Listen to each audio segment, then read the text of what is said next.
देख रहे हैं एमएनएस न्यूज। नमस्कार, आप देख रहे हैं एमएनएस न्यूज लाइव। खबरों की शुरुआत से पहले एक नजर आज की खास खबरों पर।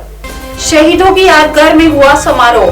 फाजिका वासियों का सेना के साथ अटूट संबंध। लेफ्टिनेंट जेबी चौधरी का बयान। महाराष्ट्र विधानमंडल का शीत सत्र आज से, हंगामेदार शुरुआत। देखते हैं खबर अब विस्तार से।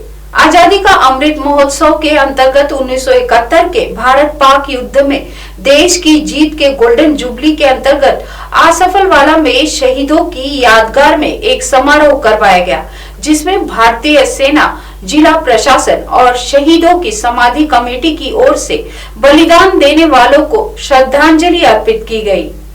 यहाँ जिक्र योग्य है कि 1971 के भारत पाक युद्ध में यहाँ सेना के 209 ऑफिसर और जवानों ने देश के लिए अपनी शहादत देकर अपनी मातृभूमि की रक्षा की थी और इस दिन हर साल इसका महान शहीदों का फाजिल्का के लोग नमन करते हैं। इस मौके पर लेफ्टिनेंट जनरल जेबी चौधरी सेवा मेडल, विशिष्ट सेवा medal major general Vikram Verma, brigadier Hardeep Singh जिला और सेशन जज तरसेस मंगला, शहीदों की समाधि कमेटी के प्रधान संदीप गिल्होत्रा सहित शहीदों की समाधि कमेटी के प्रधान संदीप गिल्होत्रा सहित पूर्व सैनिकों और जिले के लोगों ने शहीदों की समाधि पर श्रद्धा के फूल भेंट किए। इस मौके पर लेफ्टिनेंट जनरल जेबी चौधरी ने कहा है कि फाजिल्का निवासियों का सेना के साथ अटूट संबंध है। उन्होंने कहा कि फाजिल्का निवासियों के मन में आज भी देश और सेना के प्रति 1971 वाला जज्बा बरकरार है।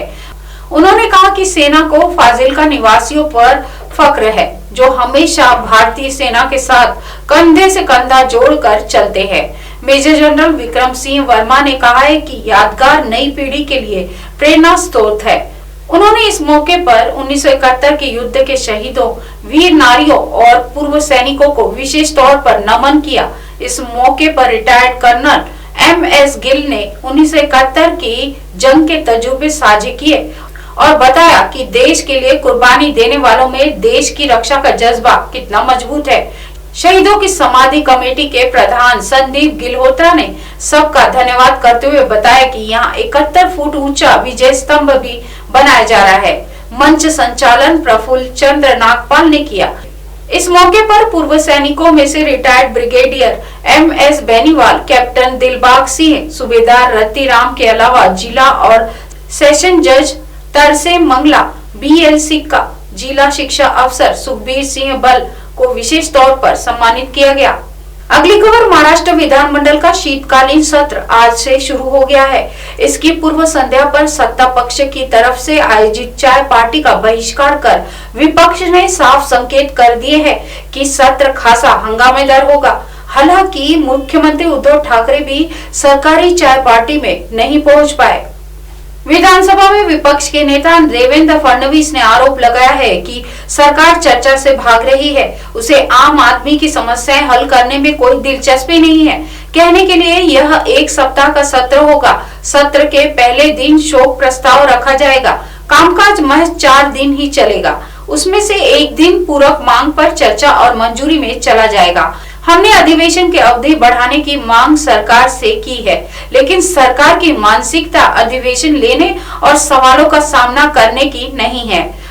फडणवीस ने कहा है कि 2 साल से अतारांकित सवालों के जवाब नहीं दिए जा रहे हैं। सरकार ने 2 साल से लंबित अतारांकित प्रश्नों के उत्तर देने का आश्वासन दिया है। कम से कम अधिवेशन में ध्यानाकर्षण प्रस्ताव होना चाहिए। पिछले 2 साल से नागपुर में अधिवेशन नहीं हुआ है। यह सरकार विदर्भ के लोगों के साथ अन्याय कर रही है। वहीं पवार ने कहा है कि राजस्व मंत्री बालासाहेब थोरात 35 साल से और मैं लगभग 30 साल से सदन में हूं, लेकिन हमने लगातार इतनी बार विपक्ष द्वारा चायपान का बहिष्कार नहीं देखा है।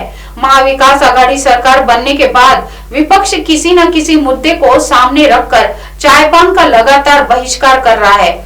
उन्होंने कहा, विपक्ष को लगता है कि महाविकास आघाड़ी सरकार के पास बहुमत नहीं है, वह सदन में सरकार के खिलाफ आश्वासन प्रस्ताव लाए। सरकार सदन में विश्वास मत जीतेगी। इसी के साथ देश दुनिया की तमाम खबरों के साथ जुड़े रहने के लिए देखते रहे MNS न्यूज लाइव। नमस्कार।